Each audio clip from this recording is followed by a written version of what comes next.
રાજ્યમાં ગૌવંશ પ્રાણીઓના કતલ પર ધી ગુજરાત પ્રાણી સંરક્ષણ અધિનિયમ 1954થી 100% પ્રતિબંધ મૂકવામાં આવ્યો છે.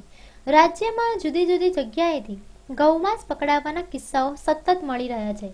વિધાનસભામાં તાજેતરમાં વિરમગામના ધારાસભ્ય દ્વારા ગૌવંશની કતલ અને ગૌમાંસ પકડવાના મુદ્દે પૂછવામાં આવેલા પ્રશ્નથી ગૌવંશની કતલનો ઘટસ્ફોટ થયો હતો. ગુજરાતમાંથી પકડાયેલા ગૌમાંસના આંકડાઓ પર નજર કરીએ તો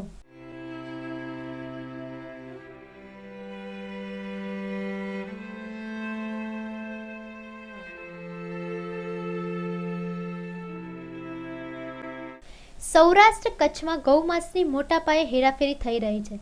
અબોલ પ્રાણીઓને ઠાસોઠાસ ભરીને નીકળતા વાહનોને રાત્રિના જીવદયા પ્રેમીઓએ અનેક ઠેકાણે રોકીને પોલીસ હવાલે કર્યા છે.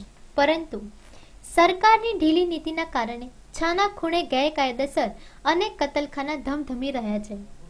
ગૌમાંસની હેરાફેરીમાં સૌરાષ્ટ્રમાંથી સૌથી મોખરે ભાવનગર જિલ્લો અને ત્યારબાદ જૂનાગઢ જિલ્લાનો નંબર આવે છે. રાજ્યમાં ગૌમાંસનો સૌથી વધુ જથ્થો પંચમહાલ જિલ્લામાંથી અને ત્યારબાદ નવસારી જિલ્લામાંથી પકડાયું છે. ગૌમાંસ પકડાવવાના કિસ્સા વધી રહ્યા છે. ગૌવંશની કતલ પર પ્રતિબંધનો કાયદો સરેઆમ નિષ્ફળ ગયો હોય તેમ અબોલ પશુઓની કતલ થઈ રહી છે.